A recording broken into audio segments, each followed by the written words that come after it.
Hey, this is Jersey. You're listening to the Garden State. You're listening to The Garden State, the only New Jersey podcast that gives you all the news you need to hear this week. My name is Josh Sobo. My name is Josh Chomik. And I'm Jimmy Parks. Welcome back, everyone. Hey, we're here. Hey, we made it back another week. Yeah, and Jimmy showed up this week. Great. It really wasn't my fault last week. Yeah, it was I don't want to get into it. It is my fault.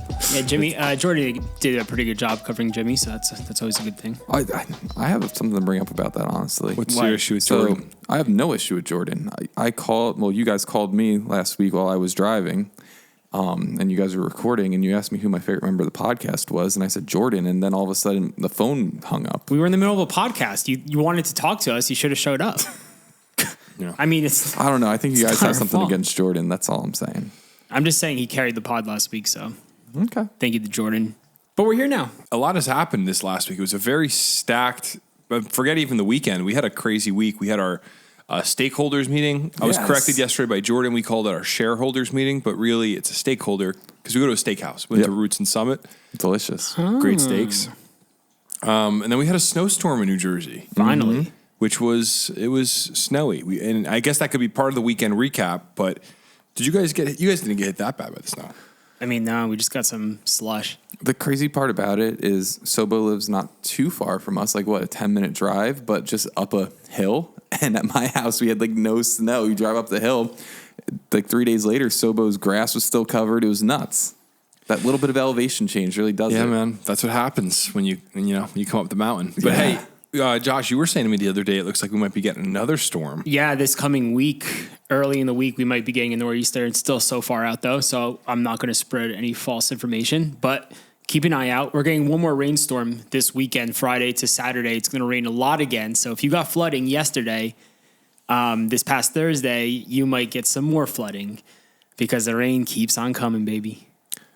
Wait, this past Thursday wasn't the rain on Tuesday? Wednesday to Thursday. Wednesday to Thursday. Yeah. But today's Thursday. I'm sorry, Tuesday to Wednesday. Yeah. I don't know what day it is, So if you're dude. listening to this on Friday this week, Tuesday and Wednesday we got rain, and we're getting more rain when? Yeah, Friday night. Oh, so tonight, to the listeners that are listening. Oh, it's yeah, exactly. We're filming this Thursday, but yeah, tonight, technically. Friday night, we're getting rain, 1 to 2 inches. But then it gets cold. Next week and on, it gets into the 30s, like winter should be. And we might be getting our first snowstorm, a legit snowstorm. And I say that because only North Jersey got snow this weekend. Like us in Union County, we got 1 inch and it melted the next day. But up in Sussex County, you guys got over a foot of snow, which my prediction was correct. Yeah, it's Humble brag.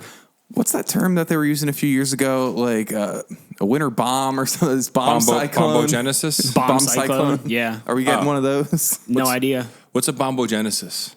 It's when there's a low off the shore, like a nor'easter, but the pressure goes below a certain point. I want to say, I forgot exactly what the number is, but once it gets below that pressure point, it's considered a bomb, which is just nuts. Which, back to my point, weather people, say what you will about weathermen, we all like to make the jokes. They have great branding. Oh, yeah. 100%. I think it's the coolest thing ever.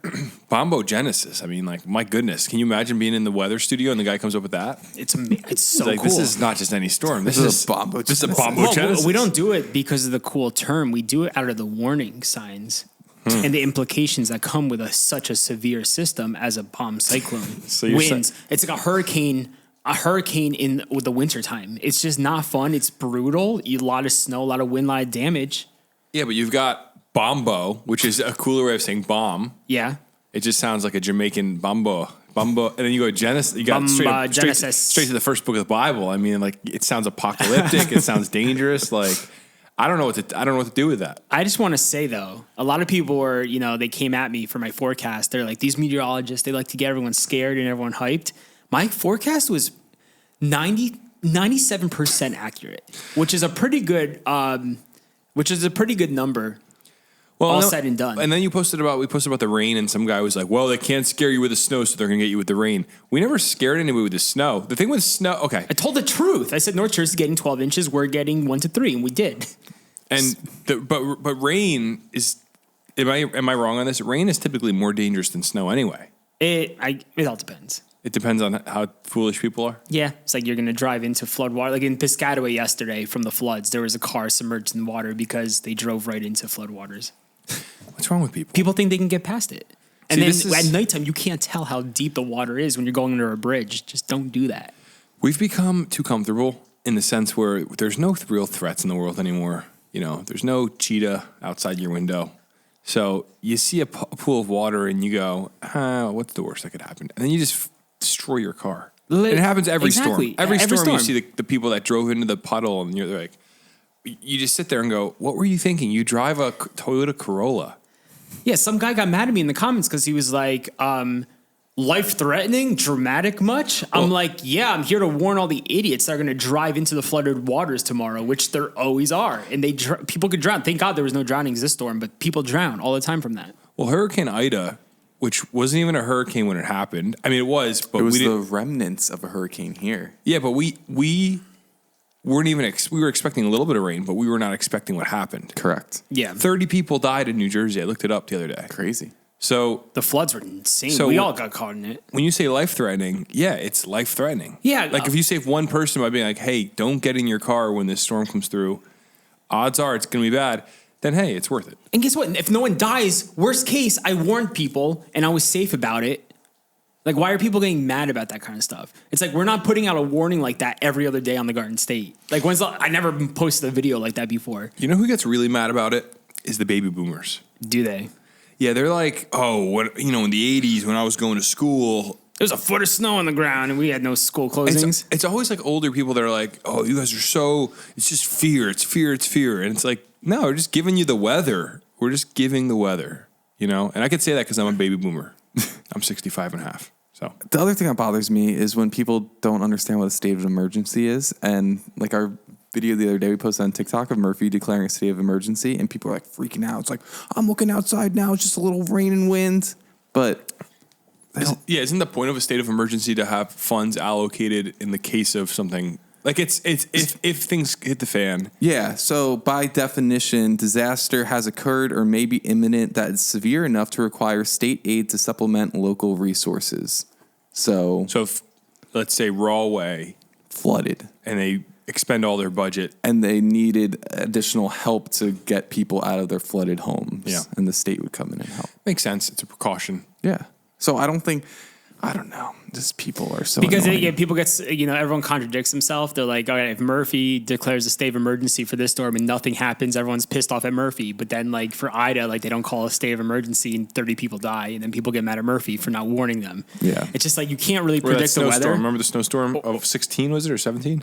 Yeah, it was 17. Oh, is that where there was just like all the roads were like frozen and there was traffic stuck for hours? I think it was 18. Yeah, that's the thing. You like, in politics, like these guys can't ever win, and it's you can't predict a storm like that. So, and you're not going to call a state of emergency every other storm, but this one actually had a lot of severe implications, and they forecasted it to be pretty crazy, and there was flooding. And I think the also important thing to remember is just because something isn't happening outside your door doesn't mean it's not happening somewhere else in the state. Key. Well, and here's an idea: what if they just rebrand state of emergency? What if they just call it some? If the purpose of if his intention is literally just to get funding for local municipalities, why don't they just call it like a local municipality warning? And then that just means that, we've allocated the funds. And then if it's really bad, you call it a state of emergency so everybody knows don't go on the roads. That's like when it's ultra. It's because like, I get how people see most people don't have the time to dissect the way the world works. Like we're studying New Jersey news. We're trying to learn stuff, right? Yeah. And we're trying to communicate to people. And the thing is, I hear state of emergency, and I think I don't know what that means. Sounds scary. I do now, but it sounds like the state is like on high alert. Stay off the roads. Stay inside. You could die. Like that's what I hear. I don't hear anything about funding in that. Yeah. So like, what if they call it like a state emergency funding period? Or a bomb cyclone emergency. A bombogenesis emergency. I don't know. I think I could understand how your average person is just not going to understand what a state of emergency is. And they may never. And that might be why. And then, so for Governor Murphy, or any governor, if they want to resolve the bad look on just the feeling of every time there's a storm, they make the wrong call because it's impossible to predict the weather.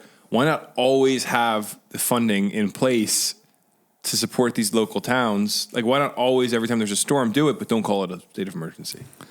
Well, do we have that much funds? Yeah, people in would place? just expend all the money for every little thing. It's not used unless it's bad, right?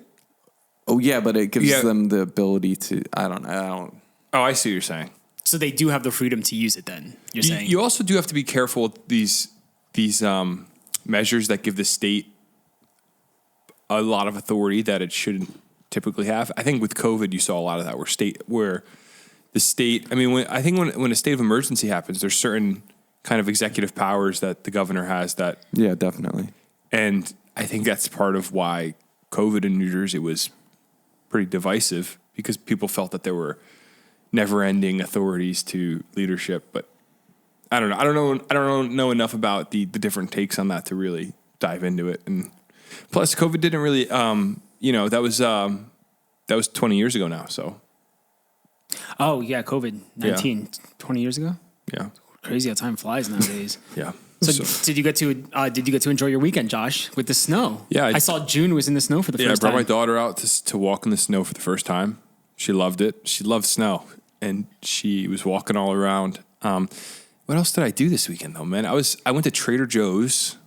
Oh, you did a whole rant on Trader Joe's on Instagram. That was crazy. Yeah, Trader Joe's. I love Trader Joe's. What's your theory behind that? Because I wanted to actually ask you that. Yeah, so I love Trader Joe's. That's our primary shopping location now because it's close and they have everything we need. But Trader Joe's intentionally buys small buildings with inconvenient parking lots. They do it on purpose. You think that's... Yes, 100%. All the parking lots are the same size, They're about it. all like small, weirdly shaped parking lots, and the buildings are all really small. At least near us, yeah. And the idea, in my opinion, is they are trying to... cause havoc. Well, they're trying to not be a massive supermarket. They want to feel like a local kind of farmer's market sort of atmosphere. I like that, though. Which I like, too. But also, the trick is... Trader Joe's is enormous. Trader Joe's, I think they do like, I looked it up the other day. Hold on. When I was ranting about it, I was curious. Trader Joe's revenue. Trader Joe's does $16.5 billion. I bet. Not surprised. So they could afford to get a ShopRite. They're making more money than ShopRite. They could have a big building with a big parking lot, but they choose to be small. And I'm sure it's a business strategy. And you know what? I'm over it. I'm over trying to fight someone in Westfield to get in one of those little spots. I'm over going to Millburn and you know. What was the whole trapezoid theory? Oh, the parking lot's always shaped like a trapezoid or a triangle. It's never like a big square with lots of spaces. You it's gotta always go like to the one in Bergen County. That one's a normal parking lot. Is it? Yeah. All the ones near us though are like trapezoids. The Westfield one, you go in it and you're like, what is going on? There's 12 parking spots. It's ridiculous. Then you have to pay. Then you have to park in the public parking area, or you have to pay for parking. Yes. It's like awful. Yeah, they're doing it on purpose. I'm telling you. But no, I love Trader Joe's. I love if they want to sponsor the podcast. I love Trader Joe's. Was that your pre-storm or post-storm move this weekend? Did you go after the snow or before it?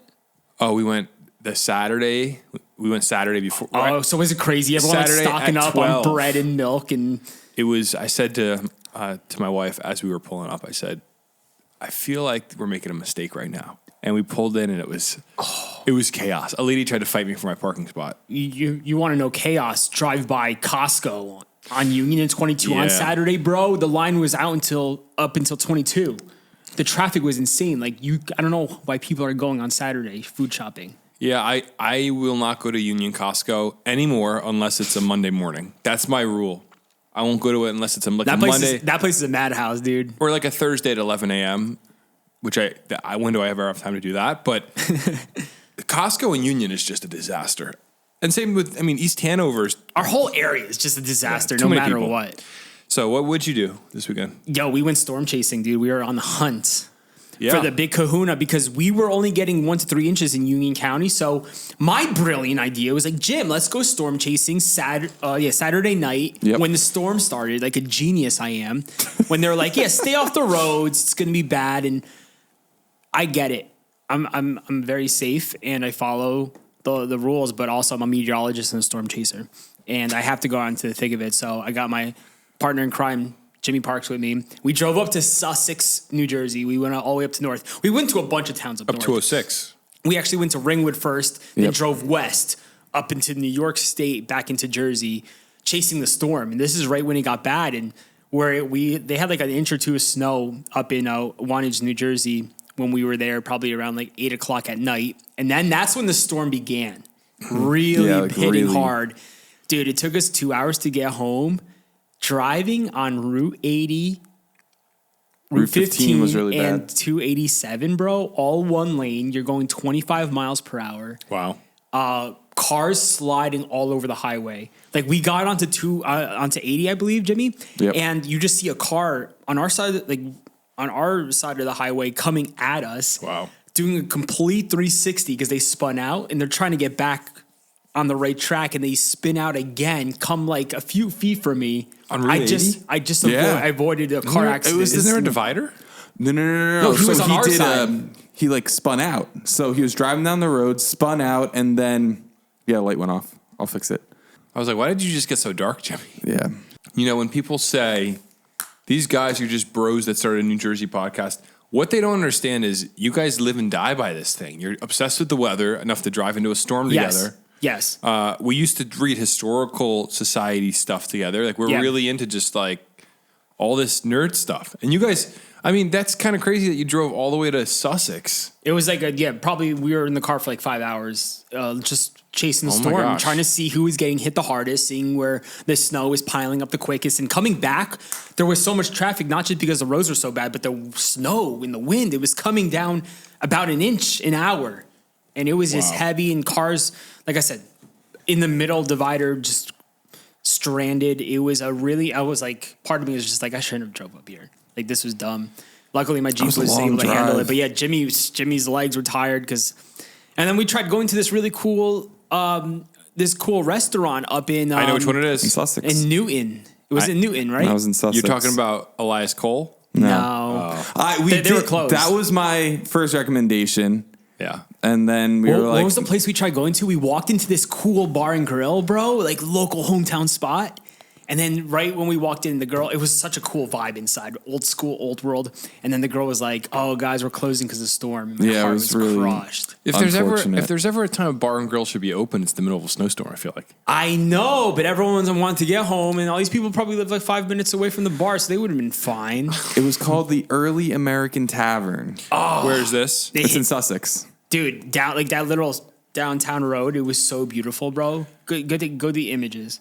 The Early American Tavern. Yeah, look at that place, dude. It looks, wow. Josh, totally our type of vibes walking into I'm this trying to place. take a trip up, I think, with you guys. Dude, it felt so, and they had Christmas lights and stuff. It was just like, Very cool. Yo, next shareholders meeting, we might have yeah. a spot to go to. I'm just saying. Stakeholders. I think that's like a midsummer stakeholders meeting, not the annual one. Yeah, we could do the debrief, the 6-month debrief. But hey, guys, what do you say we open up this mailbag? We got a call. Someone was correcting us for something we said a few weeks ago. Yeah, so let's you check want it to out. dive into it? Oh yeah. So if you want to call into the mailbag and leave us a message, you could ask us a question. You could make a Jersey comment. You could say pretty much anything. 100%. We want you to call us. Yeah, we want to talk to you. The number is 908 67 99 99 3. Hey guys, Nick from Phillipsburg. Yep, right next to Alpha. Just real quick, you guys were talking about chicken cutlets, and you called it a Milanesa. It's Milanese after Milan. Milan, Italy. So Milanese. Grew up with this stuff. My grandma making it. So just I'll let you know. Talk to you. Milanese. Chicken franchise. Thank you, Nick. You know, I will say, I mean, like, it all depends on how you grew up. I will say, I don't trust Jersey Italians though. Jersey Italians are more Italian than actual Italians. I don't know bro. if I can trust you, man, because this is the thing. I'll hang out with like a Jersey Italian friend. I know a guy that just immigrated from Italy, right? You're a different human than like our Italians. And Jersey Italians, you'll be like, "Oh, can you get me one of those mozzarella sticks?" And they'll be like, "Hold on, it's mozzarella." And you're like, that doesn't sound right. Like, that sounds too clunky, right? So I'm not saying Nick's wrong. Well, I think he's right, but like, my family's from South America, and I always grew up with it as Milanesa. You know, I mean, Milanesa, like that's it. We're having chicken Milanesa for dinner. Exactly. And my family's from New Jersey, and we say mozzarella. Oh my God. You say chicken parmesan. Milanesa. We were trying looking this up. I don't even know if like it says where it's originated from, but I don't know. That's how I grew Well, up. I will say, Milanesa in Spanish just means breaded. So you probably are saying it properly in Spanish. Exactly. So yeah, Milanesa. yeah. I'm not Italian, man. My family's from Which Argentina, bro. might be because I was like, when you'd say Milanesa, I always thought that was a Hispanic thing. I didn't realize it was an Italian thing. Well, Milanese, which Milanese, is, but yeah. the languages are, I just want to. What was the caller's name? Nick, man. But Nick is correct. No, it's Nicholas. Hold on. Nicholas over here. He's not wrong, but at the same time, we're not wrong either. It just all depends on where you're originated from. Can you say that again for me? Who, Nicholas? Yeah. What'd you want to say to Nick? Nick, you're wrong. Nick, listen, Nick. You call into my podcast one more time to talk about chicken, and you're going to be a cutlet yourself. I'm done with this. Do you know my boy Tommy Cold Cuts? Listen, look, I don't want to have a problem. Look, there's no problem here. I don't see no problem. Listen, it's Milanesa. Milanese. We'll call it whatever we want to call it. Milanesa. Man, a good soundtrack makes things so much more enjoyable. I mean, like, a side note, us three, we never had a Godfather night together. I've always watched it not with you guys, and I think we need a Godfather night, and also we need a Sopranos. Godfather is such a long movie. Well, Sopranos too. It's also like, how long is Sopranos' birthday? Like, I think the anniversary was like yesterday. I saw it all over Instagram. But how many seasons is Sopranos? I think it's 8. That's a show I need to really educate myself on. My daughter doesn't have a godfather. Would you like to be her godfather? I already said when she was born, I said, Josh, can I be the godfather to your child? And you said yes. Mr. Scott. Yes. That's how I approached you. Okay. But you never put it in writing. I don't know if like we have to go to a priest to bless me. Jimmy, how does it work? You're the Catholic expert. you're the Catholic. I don't know. When I was born, I just had a godfather. That's the way it works. Who's your godfather? It was my cousin Peter. Your cousin Peter. Yeah, he's my godfather. Wow. Dang it. He has a good name for that, Peter. Yeah, Peter. Well, yeah, I guess now through the podcast, I've officially, made myself the godfather to your child. And so whatever she needs, whatever your family needs, brother, I'm here for you. What does Michael Scott say in that scene? Mr. Scott, will you be the godfather to my child? Turns out he stunk. We had to fire him. We let him go a few months later. He sucked. Love it. All right. So, all jokes here, Nick. Thank you for the tidbit. We love all these calls, man. Yeah, I love when call people into call the in. mailbag, dude. It's funny. Love it. Hey, why don't we get into some New Jersey news here on the Garden State Podcast? Stacked, baby. Let's go. So much to talk about this week. I'm really excited about this lineup. I will say, I'd like for our podcast to shift a little bit from being so news heavy, because we're probably 70% news, Yeah. 30% conversation and whatever, right? I would like for it to be like 40% news, and then I want there to be like a 20 to 30% pocket of interesting New Jersey information. Okay. Like, if you have a fact or something amazing about this state, and we could just do a deep dive into research. You call into the mailbag 1 week, and in the lead up to the episode, we could just dive in and basically write an essay on it. I love learning something new about New Jersey every episode. I think that'd be really cool. That to me is very fun. I got one. Yeah. Do you know that New Jersey state reptile is the bog turtle? No. There you go. Interesting. I don't even know what a bog turtle is. Josh, can you search a bog turtle right now? If anyone's listening and don't know what a bog turtle is, I highly recommend you Google it. It's right a little now. turtle. Oh, they're cute. Yeah. What's the difference between a bog turtle and like a normal turtle? I think bog turtles are endangered. It's one of the smallest turtle species in North America. They carry diseases, you think? Probably not. I don't know. Where can we find them in the state? South Jersey? Where?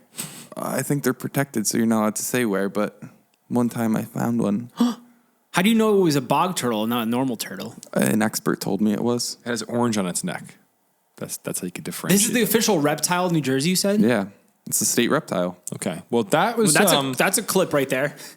That's a fact. Yeah, that's a clip. Certainly a fact. What I'm looking for is more along the lines of, did you know that in Clinton, New Jersey, there was a man who blew up a mattress factory in the 1970s? Like, I want to know, like, the factory. You're like, whoa, what? Like, I never knew that. Well, that's kind of how I reacted about the bog turtle. I was like, what? Well, that's because you guys are special, the two of you. The two of you with your snow chasing and turtle love. It's, My barber the other day, I go to the Old World Barbering in Branchburg, New Jersey, and they have a little turtle in the barbershop now. Really? Is it a bog turtle? It's so cool. I don't think it's a bog turtle, but his turtle is just chilling there the whole time while I'm getting a haircut. Dude kept popping his head above the water, and in that moment I realized, wow, turtles are really cool. I thought you're not allowed to have a turtle as a pet in New Jersey. Or certain turtles. I think that's a rumor. Probably not a bog turtle Okay. All right. because they're endangered. I'm getting us derailed here. I think we should keep this train moving forward towards the news. But that was just the point I wanted to make. If you want to call into the mailbag or send us an email with a really interesting story or point, feel free. You can also send a text to that same number, 908-67-99-99-3, and we will read it. Before we get into the news, we want to let you know once more that we are live today from the Vintage City offices in Elizabeth, New Jersey. This is our home now. We're about to put beds in here and just start sleeping here. We love it that much. Might not leave ever again. If you are a small business owner or just a business owner in general and you're looking for a space for your business to be living out of. Can I say it like that, Josh Chomick? I think so, yeah. Living out of. Yeah, you're good. You're looking for an you're doing office. great. You're looking for an office space, let's just say. 100%. And you're looking for an environment to work in. Maybe your home office has gotten a little bit boring. You need to check out the Vintage City offices. We are in Vinty. That's the name of the building we are in. And the number to call or text if you want to come by for a tour is 908-259-4488. That's 908-259-4488. Tell them we sent you. Make sure you stop by and check out the big neon Garden State sign. Guys, on February 24th, 2024, a little over a month from now, we are doing the Seaside Heights Polar Plunge to support Special Olympics New Jersey. Join our team. Link in the bio of this podcast. Click on it, sign up. I think we had like 3 more signups this past week. The team is growing. It's a beautiful community. We're going to have a great time. It's going to be so much fun. Check it out. All the details in that link. Join the team. The Garden State Plungers is our team name. And we're going to have a great time. February 24th. Sign up today. Back to the podcast. The state of New Jersey is lowering standards for teacher certification amidst a shortage of educators in the state. This is just terrible news. Yeah, you know, this is one of those stories The that kids are already dumbing up as is, bro. What are we? And now we want the teachers to like just be dumber.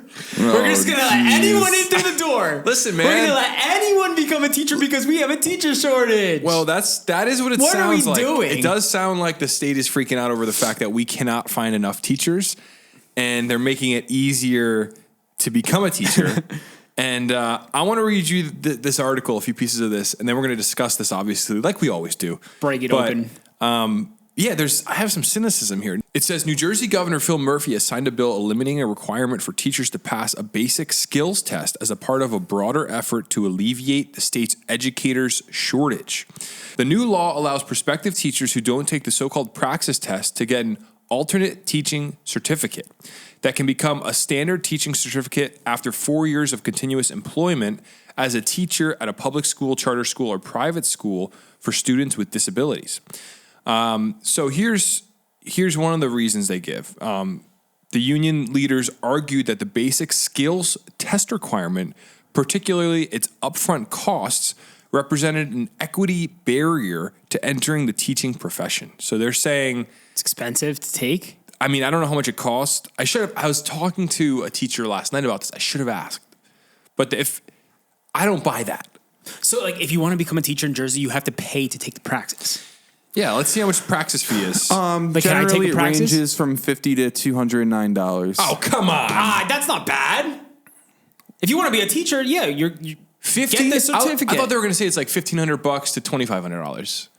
$50 to $200 to take this test. And also, what is it? They say it's basic skills. Yeah, so How hard could it be? This is under the new law, candidates must pass subject tests to measure their mastery of specific academic discipline and grade levels relevant to their certification. They must also have a bachelor's degree from an accredited institution or higher education.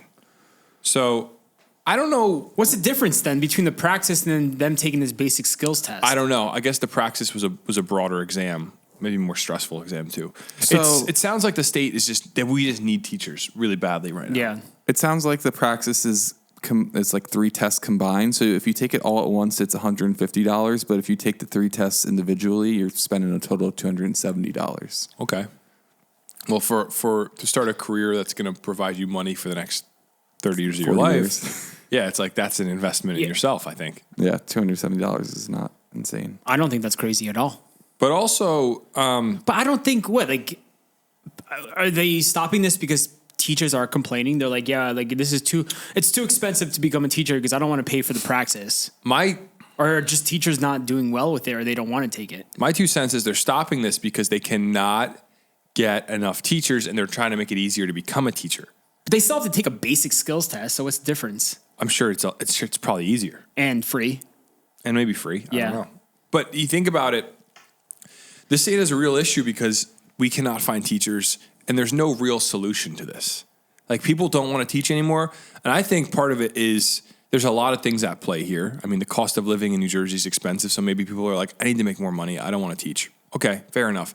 But also, kids nowadays, I think, are ruthless. They are just absolutely ruthless. If you go in a classroom, and I think people don't want to put up with it. They don't want to put up with kids who their parents don't discipline them. And, the Zoom online learning generation that took a break from being in a classroom, they're a different breed. And I think teachers are waking up and going, I don't want to do it. So, but also, I don't know how they fix it because they probably need to be paid more money if you want it to be competitive and to get more people in. Yeah, I was about to say, maybe taking away the praxis is not going to get in more teachers. To get in more teachers, you're going to have to pay them more money. Well, whatever happened to standards? This is the other thing. Like, public education's a mess. Mm-hmm. It's a mess. And that's not a shot at teachers because there's a lot of great teachers out there. I have teachers in my family that are great teachers. But the rigor of education is gone. Like, talk to your average 17-year-old and just start to ask them about, I don't know, basic historical questions, or I just feels like there's not a huge value being placed on actually learning. There's a value placed on getting into college. Right? How about like private schools? So are you saying like all schools in general, or are you saying like private schools are doing a better job than the public school system? I wouldn't speak on private schools because I genuinely don't know. But okay. I just think that education is probably not what it used to be. And what makes me sad is there is an older generation, I think, of educators. Maybe you guys had them in your schools. Yeah. When we were in high school, people that were in their 60s and 70s. The best teachers. It was just like a different breed of person. They were like these real professional. And I had great teachers of all ages as well when I was in high school. But I just think it's going to change. I think we're lowering the bar to make it like, hey, we need bodies. It sounds like they're desperate. And teaching is like a calling. You got to be somebody that shows up. You love educating people. You love the information you're sharing. Otherwise, kids are not going to learn. Yeah. They're just not going to learn. That's the reality. And so I'm a little cynical with this, man. I don't know what the goal is here. I mean, I know what the goal is, but I just feel like it's in the long term, it's short-sighted. But I also am not the one in charge of hiring teachers. So maybe they've weighed all the options and this is what needs to be done. Is it in effect already? Or when are they like finally canceling the praxis? Because I didn't see that when I looked into it, so I didn't know if you guys heard anything about it. The law, which goes into effect immediately, will sunset in 5 years. So it's immediately. And then does it mean it's over in 5 years?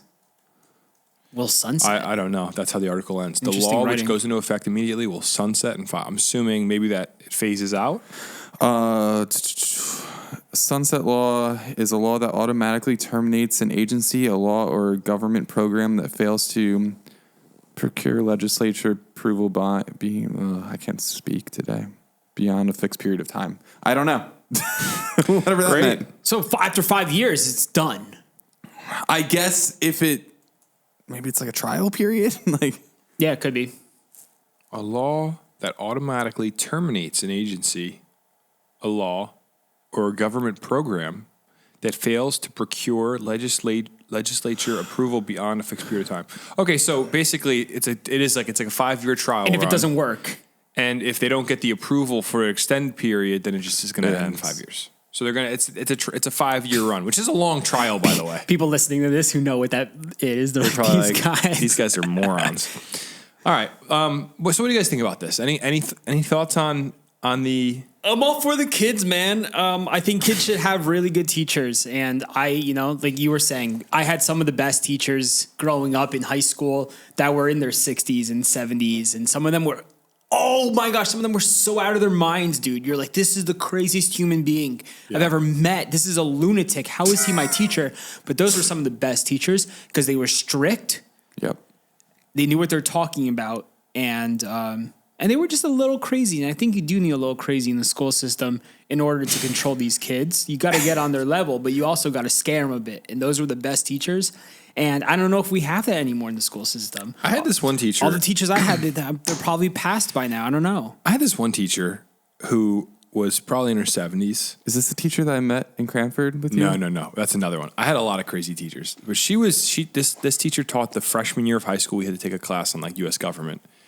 And she was overweight, and she was like in her 70s. And she had a good sense of humor about it, herself, who she was. And she would always talk about her string bikini.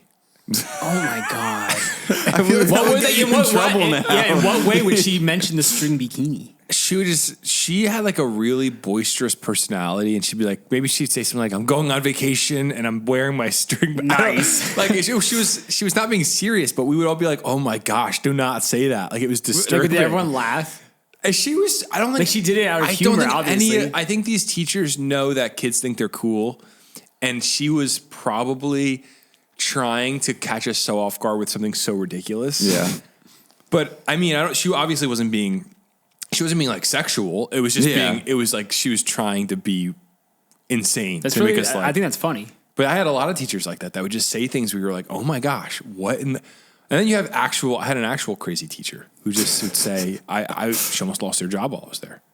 So do you guys have any teachers lose their jobs while you were in school? Yeah, when I was in middle school. Who?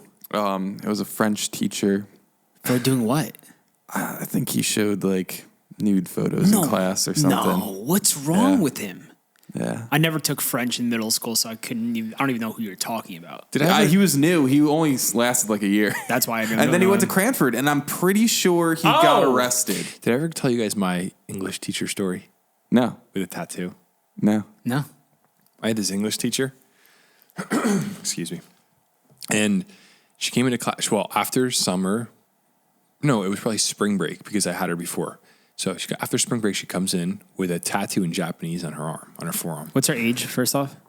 Probably like at the time, probably 30. Okay. Like probably our age right now. But like when you're 17, that looks like really old. Yeah. And she comes in and she goes, I said, oh, cool tattoo. You just got it. And she's like, yes, I have a tattoo now. She's very weird. And I'm like, what does it say? And she goes, this tattoo has the name of someone. It's the name of someone in my life in Japanese. And that person has my name as well. It was very weird. I'm like, okay, that's so basically like boyfriend, or maybe she was implying girlfriend and didn't want to say it, because that's 2011, different time in our world.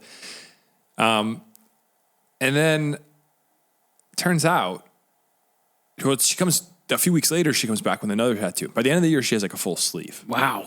Yeah, she is not like a sleeve personality. She's a very square personality.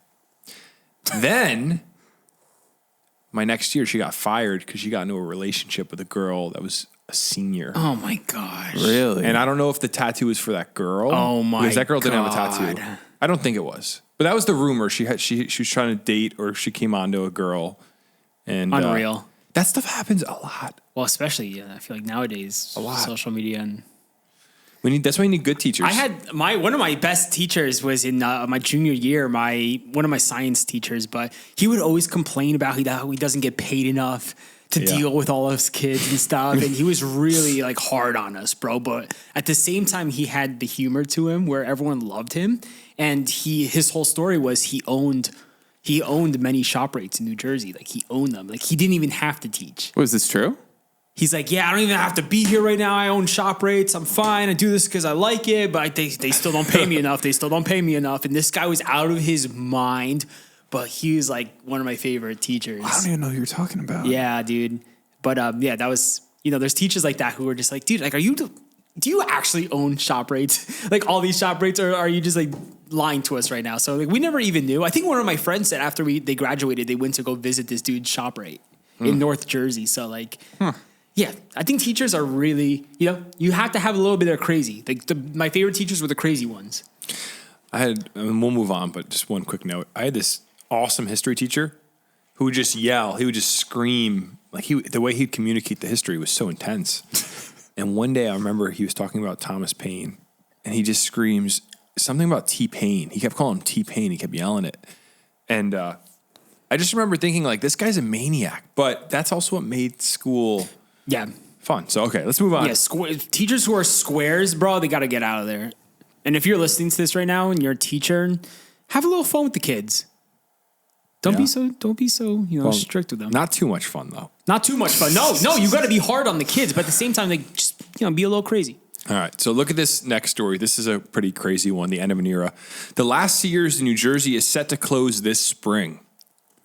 End of an era. This is really heartbreaking. Long time coming, but I have so many good memories as a kid going to Sears. Sears was the best growing up, I love bro. Sears, yeah. Oh, going with my grandpa, Sears, you'd be there for hours. Craftsman tools, like... It was a time, man. Well, Sears is also, people don't realize, Sears basically created the mail order thing. They were the original Amazon. Really? I didn't know that. Sears also, the house I grew up in was a Sears Roebuck house, which I know you guys know about those. Mm-hmm. Sears would also sell kits for houses, which I know you guys know this. I grew up in one of these houses, a Sears Roebuck house. And this is my theory. Someone is going to begin selling kits for houses again because they're going to make them cheap, like Amazon or someone's going to figure it out. Probably it's going to be Amazon. Sears was enormous. They were huge. It was a great store. People don't realize how big Sears was. Massive. And now we're down to the last one. It says, located in Jersey City's Newport Center Mall, the location, also known as store number 1044, announced its shuttering in a Facebook post on Friday.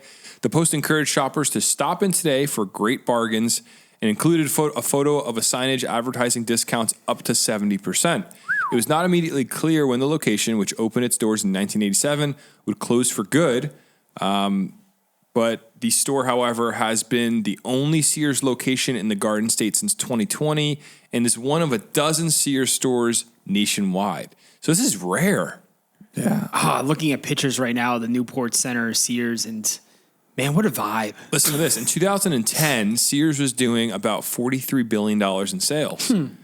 As consumers' behaviors changed and online shopping took off, sales at Sears plunged to less than $17 billion less than 7 years later. So that's a $26 billion loss, which is like 60% of their revenue over the course of 7 years. That's insane. It's heartbreak. So it's you want to feel bad for Sears, but they didn't adapt with the times. They could have figured out online. I mean, you're talking about this company had a 7-year head start to Amazon. Yeah. They could have created an online store. They already were doing the mail order. It would have been in their legacy to do it. What's crazy is when these companies fumble a head start. Macy's, Sears, all these huge, JCPenney, and Lord and Taylor, man, RIP. So what do you think, Josh? I'm heartbroken. I actually didn't even know, to be honest, I don't go to Newport Center often. It's very rare I go over there. I didn't know there was a Sears there. Me neither. Left. Like all the Sears near us, they closed down 10, 15 years ago. So I was just like, oh, I guess Sears is done. I thought they were done. Did you buy a PlayStation at Newport Center Mall? Or a camera? I bought something there. I forgot why. No, from some guy. Newport Center. Who did I go there? I went to this mall one time to the food court for someone to buy a Sony camera. I went with you. I don't remember why, though. Did a friend of ours get a camera, like K-Chuck? I think we were with someone who made a transaction in the food center. It was really under the table, like something dark web. No, seriously, we went there. It was like a Facebook Marketplace thing. I'm just kidding. It was a Facebook Marketplace type of deal. No, because Marketplace. It had to be Craigslist because Craigslist. Yes. Marketplace. I remember going to that food court. It's not every day we go to Newport Center. I feel like it was like Nirvana or K-Chuck. Could have been one of them. Got a camera at that food court. It was probably Nirvana. It was probably Nirvana back in the day. Should I call him and ask him? He's not going to remember that one bit. Yeah, he will. If it was him, I'm going to call him right now. I actually camped out at Newport Center Mall for a Chick-fil-A opening there. When that Chick-fil-A opened in that food court, me and my buddy, we camped out for 24 hours in the parking lot. You just camped out a bunch of those. Yeah, I did so many. And then we got a year worth of free Chick-fil-A for doing it back when Chick-fil-A did these things. He's going to answer right now. It's 8 o'clock in the morning. He's probably still sleeping. He's in his 15th dream by now. Do you think he's going to answer? No. Told you. He's going to text you right now. He's going to be like, yo, dude. I'm going to send him a selfie of us. I know we say this about every store that's closing on this podcast, but can we go visit Sears? Yeah, the last one. I think everyone listening right now, if you're a Sears head, if you're a fan of Sears, even if you don't live near Newport Center, you should make the drive and go pay your final respects. You know, there's something very nostalgic walking around a store like that, like these old, department store feel. I think we have to. I We think, did it yeah. with Kmart. I did it with Kmart. I might have shed a tear or two. And now Sears, man, is this the last in the country? Or is Last this? in New Jersey. It's There's one of 11 12. left. Yeah.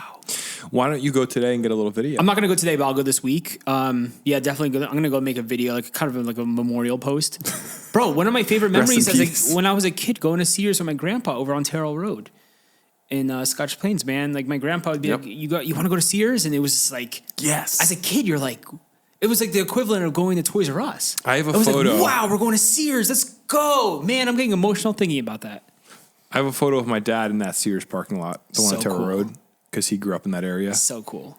1970s, in front of his Camaro. You gotta in that hang- big you should parking lot. print that and hang He's that. standing like where the Chick-fil-A is now, like in that corner of the lot in Yeah. front of his Camaro. It's a pretty cool photo, but yeah, I remember that Sears pretty well. It was a Terrell really Road. good Remember one. the one in Roselle as well? Do you remember that little one? The little tiny Sears in Roselle? Was that Sears Hardware? Yeah. Yes. It was like a hardware store. Yep. But yeah, it's crazy to think it is the end of an era, and a lot of these relics of our childhood are just going to disappear. And kids today will have no understanding of how crazy big of a deal Sears was. To them, it's like Target and Walmart's, like, which you are know not what? as fun. Think about how the culture's changed though. Like we used to have Toys R Us and Sears, and Oh my gosh, I went to Sears. Actually, no, I was in Macy's the other day, and they have you know how they have Toys R Us's in Macy's now? Depressing as anything. Depressing. Like, I don't know. It doesn't look fun to go to as a kid. It doesn't look inviting. The lighting is awful. I'm just saying, whoever's managing that, work on the Toys R Us section at Macy's. Like, sorry. Fix that because it's very sad. That's all I'll say. yeah.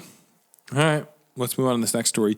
New Jersey Governor Phil Murphy is asking bus companies bringing migrants to New Jersey to give 32 hours notice before doing so. I get it. They don't want to be shocked now when these buses just drop off like thousands of migrants in Jersey, but like giving you a 32-hour heads up. I don't want to go into crazy politics here, but then what? Did you hear about the high school in New York where did. they sent kids to be remote for one day so they could bring all the migrants in? It's pretty crazy. There's so much controversy all over the internet about this whole entire subject. Well, right that's now. I mean, if you can't look at that and go, that's crazy. If you can't say taking kids out of their school, that's a crazy situation. You can't do that. And I don't think it'll come to that point in Jersey because all these local mayors, they're outraged. Even at Murphy, they're like, no, like we don't have room. We can't take in these people. I don't know what's going to happen. I mean, the state has a lot of money to do. I mean, look, I don't know how the budget works for the state, but you're talking about a massive. New Jersey is a big state. They'll figure it out if they're trying to do something. I just want to you know. can push the money around to the right places.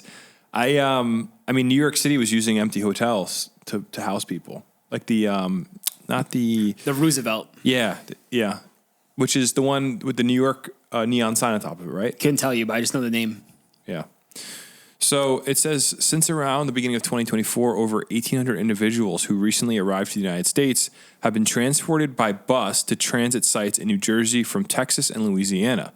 If this continues to happen, there needs to be some type of warning so that officials have a better shot of protecting the well-being of passengers once they arrive in the Garden State, according to Governor Phil Murphy, who sent a letter Monday to more than 20 charter bus companies in southern states. Apparently, charter buses are transporting these individuals to New Jersey due to the operators' unwillingness to transport their passengers to New York City, according to the terms of the New York City Mayor's executive order on December 27th, which would limit drop-offs to certain times and locations. So what's happening is Mayor Eric Adams is limiting drop-off times to make it kind of inconvenient for these bus companies, and they're not just going to sit around for 12 hours and wait for the window to drop people off. No, they want to keep working. They're just going to go to New Jersey and drop people at the NJ transit stations, I guess with the hope that they take a train into the city, maybe. Yeah, but that was the issue with all these local mayors. They were mad because, say, like, they drop people off the train station, 60% would take a train, 40% wouldn't. Where are those people? No one knows. It's crazy. Undocumented, and, That's crazy. So it says Murphy's letter tells bus companies transporting migrants that it is imperative that they notify the New Jersey Office of Emergency Management at least 32 hours before their anticipated time of arrival. Buses are being asked to provide the state with the following information: the total number of passengers on each bus, the number of single adults and children under 18, each location in New Jersey where passengers will be dropped off and when, a description of the bus, including its license plate and any identifiable exterior features. As we continue to see more migrants arrive to our state at the hands of the governor of Texas, who is reportedly funding the passengers' transportation with taxpayer funds, notice to New Jersey officials in advance of these individuals' anticipated arrival is critical to ensuring the health and safety of passengers once they arrive in New Jersey, Murphy said. I still think it's so funny. I like how Murphy, like they're like taking at a the dig hands. yeah, it's at like, that's what I think it's, go ahead, say what you're going to say. Well, it's like the Texas governor, that doesn't want the illegals in his state. So he's like, all right, we're sending you to these sanctuary states where these governors are allowing these migrants to come into. And then, Murphy and Adams, they get mad. Why are they getting mad? I thought it's a sanctuary state. I just think this is like, It's a mess. it's a disaster. So like Murphy gets the 32-hour heads up, right? Then what? What's the solution? As a person in the Garden State, I want to know, like, where are we going to be taking kids out of schools like New York City did, which is ridiculous. I don't think it'll be schools. I'm wondering, there are a lot of apartment buildings going up though, Makes you think, why are all these apartment buildings going up? Are they housing I don't know. illegal immigrants? That could get tinfoily really fast, but it is kind of a weird situation. And this, again, I'm just so curious my how point many with more buses are going to be coming into Jersey now because of the block that Mayor Eric Adams has on New York City. But what's the end game here? Because here's what I don't get. Bro, there is no end game. There's no plan. This is a cute conversation for 2 weeks. You have 1,800 people come in, and then it's 10,000 people, and then it's 20,000. Is this forever? This is like forever. As long as there's no penalty for crossing the border, yeah. So like Biden's America. So like if we have 500,000 people come across the southern border to New Jersey, we're just going to keep going? Like, is there no plan? That's what I was trying to say last week. I don't know. What's the course of action to figure this out? It's like, is there any interest in figuring out? Exactly. Or, I have no idea. at some point, it's got to be, because here's the thing is, no matter what side you're on this conversation, we're going to reach a point where everybody's going to be on the same side of it, because it's going to, like Eric Adams is a great example of this. The city of New York only has so much money. The state of New Jersey only has so much money. If we're gonna pay for like sort of a short-term housing as we figure out the situation, you can only do that for so long before it's like, well, we don't have the money. The state only has so much budget, and I don't know. Did you see the White House press conference? No. When the topic about the New York City schools came up. I don't even watch any of this stuff anymore. I don't either. I was just, when I was reading this story, I was looking more into the whole case and, like, what's that chick's name? Jean Pierre or something? Is she the one who, like, answers all the questions? questions? She's the press secretary, yeah. Yeah, the press secretary. Yeah, but she was, like, basically, they were asking about the open borders and stuff and, like, and she's just like, this has been an issue for decades long. President Biden is working very hard on figuring this whole situation out and stuff. And they just, she didn't really get anywhere with it. But a lot of people are asking the same questions. No matter what side you're on, Democrat, Republican, Independent, no matter what, people are asking the questions because we don't know. Like, this is not a good solution. Well, there's definitely an uptick. I saw a chart the other day that said under President Obama, I believe there were 5 million people that crossed the southern border. Under Trump, it was like 4.5 million. And I think under Biden's term, it's set to be like 11 million. 11? It's like a crazy. More than double? Well, yeah. Have you not seen the videos of I've seen the videos. I just didn't realize there's like 100,000 people coming over a day. It was southern border encounters. That was the term that was used. What does that mean? They crossed, or what is it? What's it just means a federal agent, I think, encounters somebody at the southern border. Yeah, and that was the number. It was something like 11 million under President Biden. Then like Obama and Trump were pretty similar in size. Wow. But yeah, there's a lot of people crossing right now. So these states are gonna. So back to the main point is these states are gonna have to figure something out here. It's not gonna be something we can all just tiptoe around and not talk about forever. You're gonna have to figure it out because it's gonna impact all of us in some way. So I want to just talk about like Taylor Hammond. I know. Dumb stuff.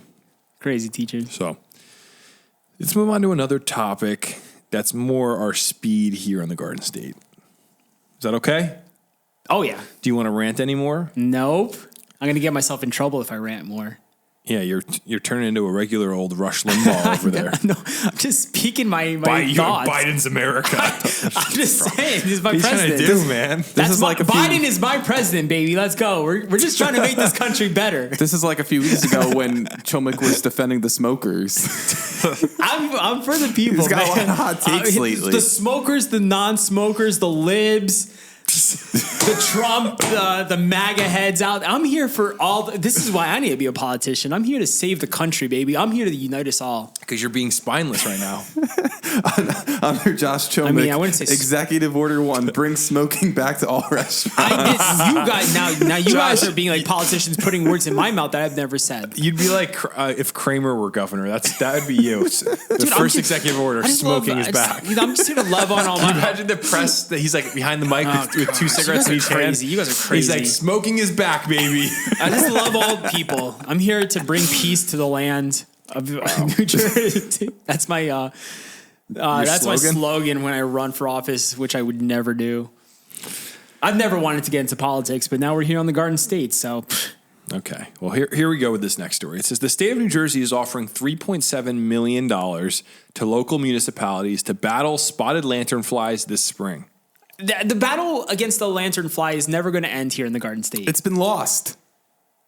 I battle against lanternflies I has been really lost. don't think we could control them anymore because the numbers are just through the roof. I do have a theory here. What if they just fly to Mexico and then cross the southern border? Stop. Then maybe the state will just be like, hey, call us 32 hours in advance and we'll find a tree for you. That was a good one. That was a good one. It's a bad joke. All right. So state officials have announced that a total of $3.7 million has been made available for communities to battle the spotted lanternfly population to be spent over the next 2 years. It's a lot of money. So it's going to be 50. Not enough. I agree. It's not enough. 50,000 per county and up to 20,000 per municipality was up for grabs for qualified plans for reducing the overall number of pests on the first come, first served basis. So here's what I'm wondering is, what are they going to be really doing? They're saying it's for pesticides, traps, backpack sprayers, foggers, low pressure sprayers. Give me one of those. I think blowtorches is the simple solution. Was the blowtorch on that list? No. Oh, yeah. Where's the blow? Pesticides. Let's just destroy, the hormones of our population, spray pesticides all over our trees. Great idea. Great idea, New Jersey State. Don't do an actual solution like just a blowtorch from 20 feet away. I mean, some baseball bats will do the job, just whacking those trees and the nests down. I think pesticide's probably the only way to resolve it. Going around spraying trees so if they land on it, they die. But it says in the winter months across New Jersey, spotted lanternfly egg masses are laying in wait attached to trees, each with about 50 nymphs inside, which nymph makes me uncomfortable as a word. I don't like that.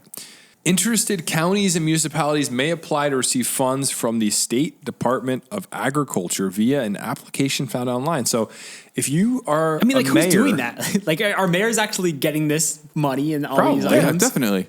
Who's going out there doing this kind of stuff? You got people who just write DPW. grants and stuff. I'm down to volunteer. How can I get involved? There's employees that do that. Yeah, they probably are going to go, hey, we can get 50 grand in our budget to have Jimmy John over there from the DPW go spray some trees. Sure, let's do I'm it. part of the extermination squad over here.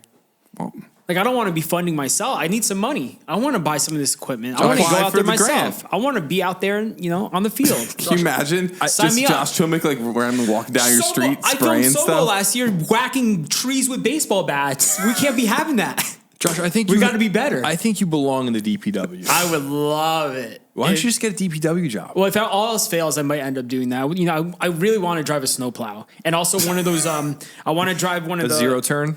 one of No, the- he wants the big jaws that picks Yeah, up the I want to pick up the leaves and the branches and the. Oh my gosh. big front end loader. And then my number 3 thing I need.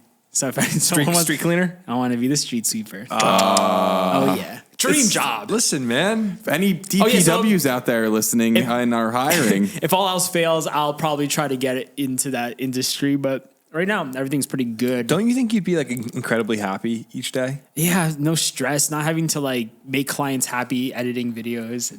You get up each day Social and media management. Oh, get me off social media. but then you got old people in towns freaking out at you as you're driving the street don't care. sweeper by. I don't care. I don't care. do you think any of those guys care at all? But you know what? All I need is that one, 5-year-old kid.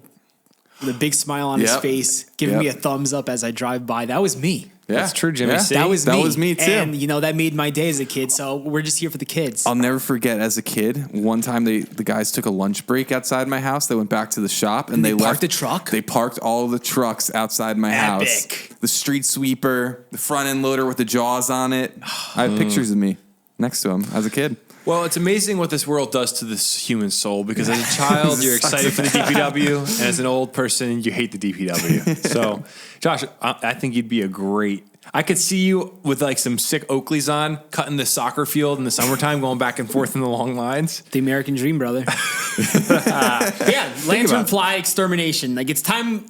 The lantern fly situation is getting worse and worse by the year. Are these funds actually helping out the state? What do you think? Let us know if you're listening to this or watching this video. Like I don't know. It's lost. Bro. We lost. Listen, Union County this past The war year, is over. lantern flies.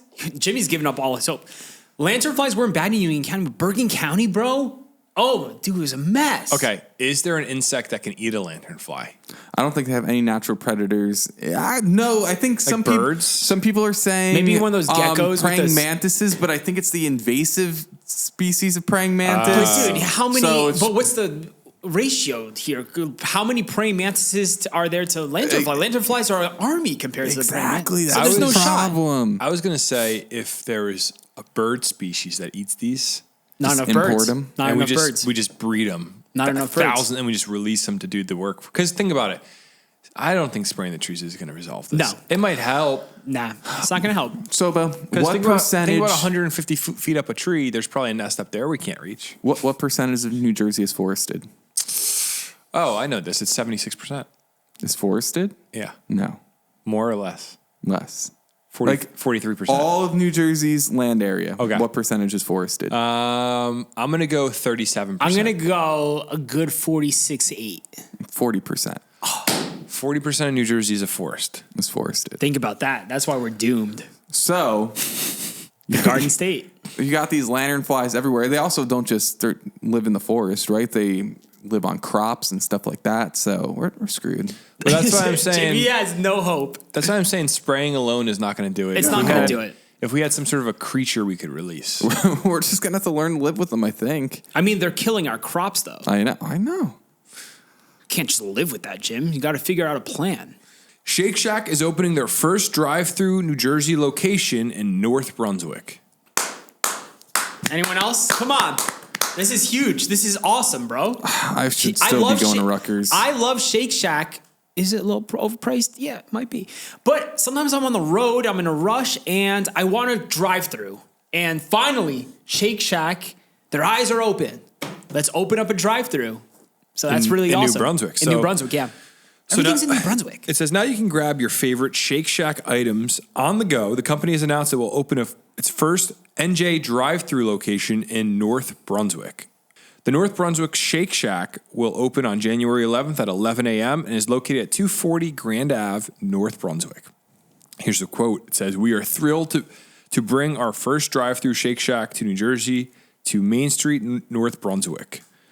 Shake Shack's North Brunswick location will offer guests both in-shack dining and Shake Shack's drive-through In experience. Shack. On opening day, the first wave of guests can expect to receive custom Shake Shack cold cups and keychains. Additionally, That's today. So if people listening, it's too late for you. Sorry. Additionally, Shake Shack will be donating $1 for every sandwich sold at North Brunswick Shake Shack that day to Rutgers Gardens, which is very nice. You ever been to Rutgers Gardens? I haven't, but I've heard it's beautiful. I used to have classes there. $1 though. What are they going to donate? Like $250? Oh, day one opening Shake Shack, they're selling more than 250. No. burgers. Is this a grand opening or this is just the opening of the drive-through? Like, has this Shake Shack been open? I don't know.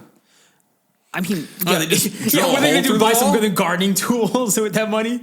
Yeah, to me, I'm not going to bash the donation. It's I very think it's a good thing. generous. It's beautiful. But $1 per burger, like I think if they said, "Hey, 50% of the profit on every burger is going to the gardens," There we go. There's some money. and we're like, for just wow, that's like $1 is not an incentive. I'll go give $1 myself to the garden. So Do you know? Wait, hold on. Rutgers, New Brunswick's budget is $5.4 billion. They don't really care about this. Yeah, why are we donating to Rutgers? Donate They somewhere got the else. money. Rutgers is a state-funded institution. They've got enough money. Donate to the Garden State Lanternfly Extermination Club. That would be something. $5.4 billion. Why didn't they go donate the money to like a local food shelter or like give them burgers? Like every corrupt. every burger we sell, we're going to give a burger to the food shelter of North Brunswick. Corrupt. Yeah, it's Rutgers stealing all our money, but this is a really cool story. I think it's awesome. I think more Shake Shacks. I love Shake Shack. I think more Shake Shacks should take notes and maybe open up a drive-thru themselves, because who doesn't love a drive-thru? yeah. Drive-thrus are great. Very convenient for the state. This is huge news. Shake Shack, if you're listening, open up some more drive-thrus. That's all I'm saying. Our last story of the day. A new bill signed Monday is going to require students get more hours behind the wheel of a car before getting their license. I mean, I guess where this is needed, right?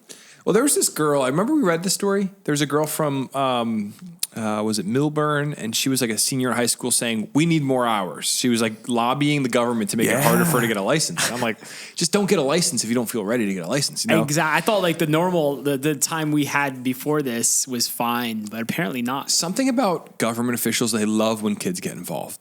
It's like the Greta Thunberg thing. They love when some teenager comes and yells. They're like, especially oh, if they're it's so for their case. They know it's going to get like approved. They're so brave. The voice of the next generation. You're like, all right, I don't know if Especially when it comes down to driving hours, bro. Like I would be flipping out if this was 16-year-old me. So listen to this. Governor Phil Murphy signed a bill on Monday, January 8th, that requires student drivers 21 years and under to spend at least 50 practice hours with an adult. Whew. The law also requires at least 10 hours to be completed at night. Pause. I thought once you got your permit, you had 6 months you had to drive with a parent. You do. So isn't that like over 50 hours anyway? Well, it depends. Some people get their permit and then never drive after that. Got it. Yeah, true. So this needs to be documented. I guess so. Continue. Yeah, I never drove with my permit. I just went, I got my permit. Really? I got my permit and then I just went and passed my driver's test. So you got your permit at 17? No, I got my permit. I did the hours, got my permit. And then you have your permit, right? You get your permit at 16 and a half? 16. 16. Yeah, I don't think I ever drove With your parents? maybe like once or twice. But Wow. I don't remember. I don't think it really. Oh, I drove every moment I could get. Same. Maybe I did. I don't know. Well, I also also, have a bad memory. you have I a don't think. larger family than we do, so less opportunities. I don't remember. Maybe I did, and I just have a bad memory. But I did do the 6 hours with a driver teacher. And then I turned 17. I got my license like a normal American youth. Did I ever tell a story about how my driver's teacher fell asleep while we were driving? No, Yes. but that's great. Maybe Yeah. you did tell that, actually. You did tell yeah. that story. That's, my guy was crazy as well. They're all interesting. But it's kind of weird that you put a kid in a car with a stranger for like Right. 6 hours. I was like running errands for my guy. It was weird. So the concern here is that kids are getting in more car accidents than they have in the past. Oh, people are on their cell phones. Yeah, so this is what I was going to say, Josh. That's a great point. I mean, There's an uptick in accidents in the last few years among teenagers. And the concern is, well, clearly teenagers aren't equipped to drive vehicles, but it's like they always were in the past. And now suddenly, Always were. I just feel like on one end, I want kids to be safe. We want kids to be safe. We don't want them to be dying in car accidents, for sure. On the other end, it feels like our culture is like making it easier for kids to stay little kids forever. this is ridiculous. You got to grow up at some point. You got to start making adult decisions and doing adult things. And I think a big part of it's probably the dumb cell phones in everybody's hand when they're driving. It's the cell phones, bro. But you know, if nothing's changed, if it's kid- easy to drive a car if you're safe. So, But hey, like I'm an adult now. I have my license. This doesn't affect me, but it sucks for all the kids out there right now. yeah, I thought the advocates for the highway and auto safety applauded the new regulation for student drivers, saying the loss of life or infliction or serious injury due to crashes involving teen or novice drivers is devastating and often preventable, said Kathy Chase, who is president of the advocacy group. Supervised driving will better prepare young drivers who tend to take greater risks and lack experience, which is a dangerous combination. This crucial update to the state's GDL law will make roadways in New Jersey safer for all road users. Something weird with teenagers nowadays that I've noticed, really weird, super strange. they do not go get their license on their 17th birthday. Yeah. One of my friend's little brothers, like, didn't get his license for a while. Like, Yeah. that's all I wanted to do as a kid was I can't wait to get my license. I can't wait to drive. Something has changed in the last decade. Do you guys remember in high school on the person, everybody's 17th birthday, they'd come in and you're Yeah. like, oh, did you get Did it? you get it? You know, like Yeah. that was just the way the world was. Nowadays, I'll meet like an 18-year-old. I'm like, hey, when you get your license? And they're like, oh, whenever. I don't have it yet. It's like something has happened where kids are just not growing up. And I don't want to sound like an old man or something, but this law kind of proves the point that they're making it even more challenging for these kids to get licenses, probably because they're just concerned, with the accidents, which I get. You don't want kids to die in an accident, but what is going on with this generation where I don't know, it's kind of weird, isn't it? Get off your cell phones, dude. Like, the reason more kids are getting into accidents because I guarantee you, kids are on their cell phones driving. Everyone does it. Adults, we're guilty of it. I'm guilty of it. Everyone does it. It's a problem, and we all need to stop. And we need to be better. And that's why. So now they got to log 50 hours, 10 hours at night included in that, in order to get their license. Yeah. Yep. Can you lie? How do you prove that? I have no idea. Like, can't you just fill out a piece of paper with like random times and say you drove it? Like, who's actually proving this? There's nowhere in the article that says that. No, it doesn't. But it does say, according to data from the National Highway Traffic Safety Administration, 2,116 drivers between 15 and 20 years old died in crashes in 2021. That was up 11% from 2020 when 18,000. I'm sorry. Did I say 20,000 or 2,116?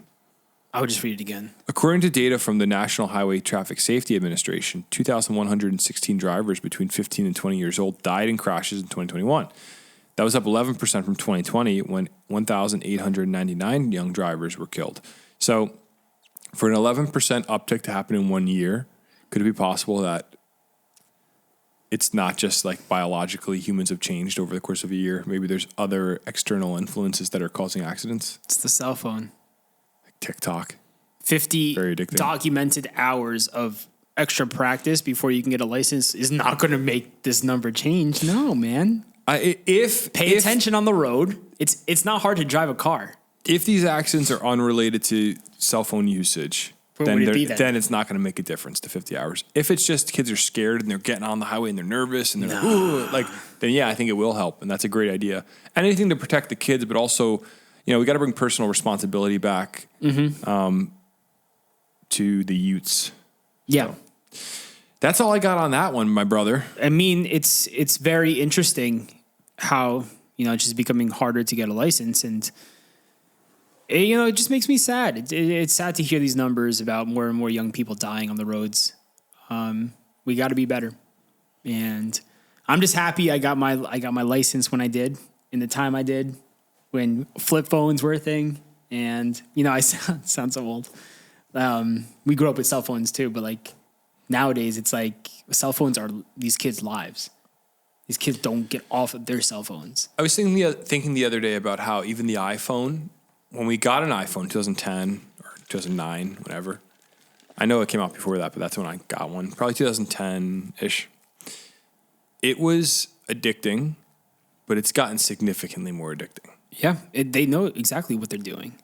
Like, it's very, very addicting now. Look at everyone's screen times, bro. Like, my screen time is bad. Like, I'm on my phone way too much, and I'm trying this year to cut down on the amount of time I'm on my phone, looking at my phone, and being near my phone. It's just not healthy. Yeah. Man, you got to be outside more. You got to be off your phone. You got to be talking to human beings more. It's a problem with our generation, and I'm trying to be better. Get better. I mean, you get better. I will. I am. I currently am. So with that, that's the last story of this week. Thank you all for listening to the Garden State podcast. We are happy to bring you the news each week and thankful to all the listeners that continually tune in to hear our antics. We have this is episode 99. Yes. Next week is our 100th episode. Insane. Can we get balloons or something? Like, Yes. I don't think we have anything 100 crazy. We balloons? have nothing crazy planned, but like, I don't know. Like, I'll get 100 balloons. the problem is balloons. They all float up. like the numbers 100. Yes. So we could do like a photo shoot. That'd be really cool. Yeah. Yeah, maybe party hats, some streamers. What if we, we have some special guests lined up. What if we did a special guest episode? We can't say that online. Like, I'll keep this in, but like nothing's locked in, so we can't guarantee that. We'll figure something out. Okay, we'll figure it out. I just got an idea. You know how you're making a photo wall in our studio? Yeah. Why not? Why? Okay. This is not seriously. This is not me being stupid. I'm actually serious. What if we like kill a lanternfly this year?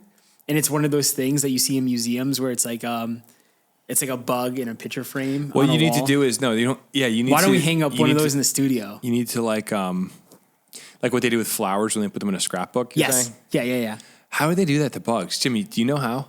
I don't. Have you ever been to a museum where like it's like an instinct? It's a bug that's extinct and it's like shown. Yeah. I don't want to get a lanternfly in here. No, It's not gross. it's a dead lanternfly. It's not alive.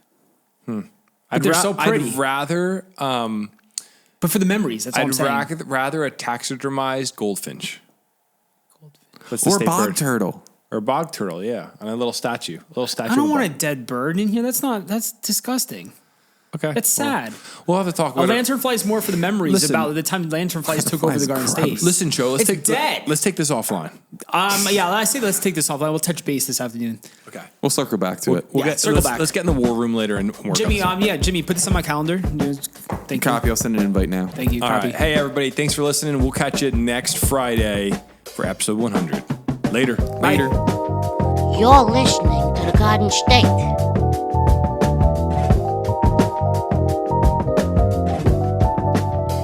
The Dirty Jers.